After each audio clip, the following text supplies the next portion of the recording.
कि भले जन्म लिहला लइकवा के माई या लइकवा के पापा कि भले जन्म लिहला ए मोर बबुआ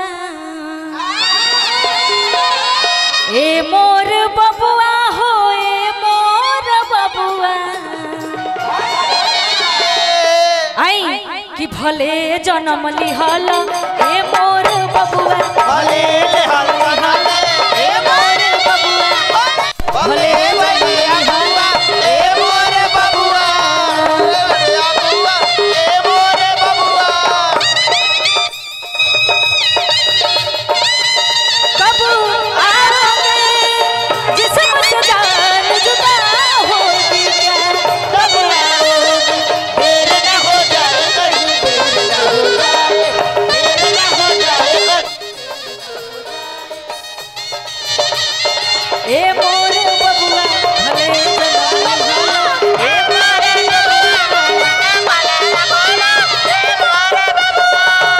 कहतरी कि दादा खुश कइला दादी खुश कइला दादा खुश कइला दादी खुश कइला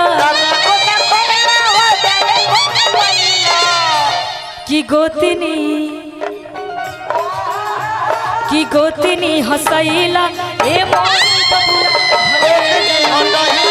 ए मोर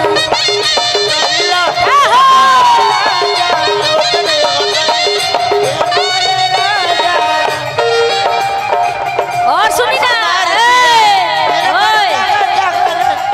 और हमार रंजे भैया कहनी हां कि तारा खातिर सोना के सिकड़ी बनल बा पुनीता जल्दी आवो ठीक ना लेकिन अभी ले घर से कुछ नहीं आई भैया घर से हमार राउर पत्नी के तरफ से कुछ ना आई राउर माता जी के तरफ से पापा जी के तरफ से सासू भाई भी आई हां सासू जी के तरफ से ससुर जी भी आई ससुर जी भी आई कनी रौरा खातिर सिकरिया जे होकरा हां होकरा खातिर लेकिन इहा खातिर कहे के बा हमार भौजी लोग खातिर सिकरी तो सिकरी में से एक इंच कटाई सब कोई बैठा चिंता ना करो बालक माता जी है ना या माता जी है आपको मिलेगा आई एम हैप्पी और आई रोवा काला के अच्छा रोवा हिसाब माता जी रंजे भैया के बड़ भाई के तरफ से बहुत बहुत अच्छा भैया भैया बड़की माई प्रणाम बा हां बड़की माई कहे के भाई यहां खातिर हां कि तुम तो धोखेबाज हो वादा करके भूल जाते हो तुम तो धोखेबाज हो वादा करके भूल जाते हो रोज रोज तुम जैसा ऐसा करोगे रोज रोज तुम जैसा ऐसा करोगे हम जरूर उठ जाएंगे तो हाथ मारोगे तुम तो बड़े चालाक हो मुस्कुरा कर दिल जलाते हो तुम तो बड़े चालाक हो मुस्कुरा के दिल जलाते हो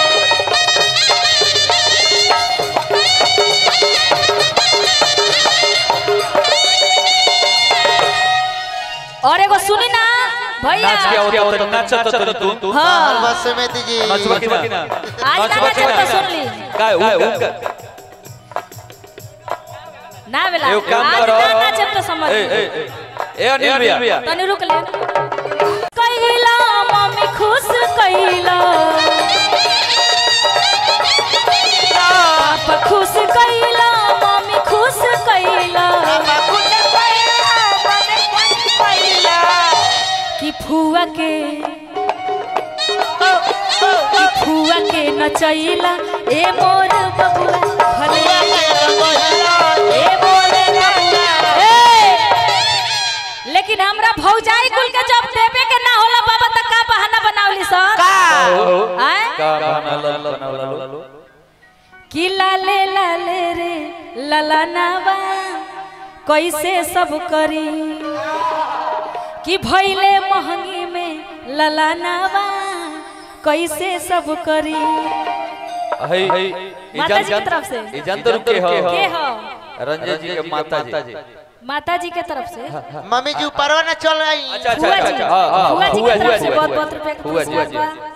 फुआ जी और फुआ जी खानी नहीं खेलागत लेकिन नोट हालांकि फुआ जी चले चले चले चले चले हालांकि आई। फुआ माई में बाटल बाना कहिला ए मोरे बबुआ ए मोरे बबुआ फुआ से कहिला ए मोरे बबुआ और कहे के बा यहाँ के हई पूछो उहे के परिचय पूछो ना बताई लेकिन लेकिन रंजीव भैया ये 10 टकिया अच्छा नहीं चला लेकिन ए नाम के अनुसार हां पहले यहाँ से पूछो पैसा मत लिया पैसा निकल के अभी पैसा पैसा नहीं खेले के पहले पूछो पहले बताई कि रउआ के हई ना ई कोनो बात ना भई अच्छा सिकंदर भैया यहाँ का हां सिकंदर भैया है और सिकंदर भैया खाली तोहरे ना और प्रदुमन परदेसी के ना लगभग जे भी मतलब नीमन गायक संस्कारी गायक वो सब कोई के गार्जियन और सब कोई के सपोर्ट करे ले। अच्छा चली भैया के चरण में प्रणाम बा खुश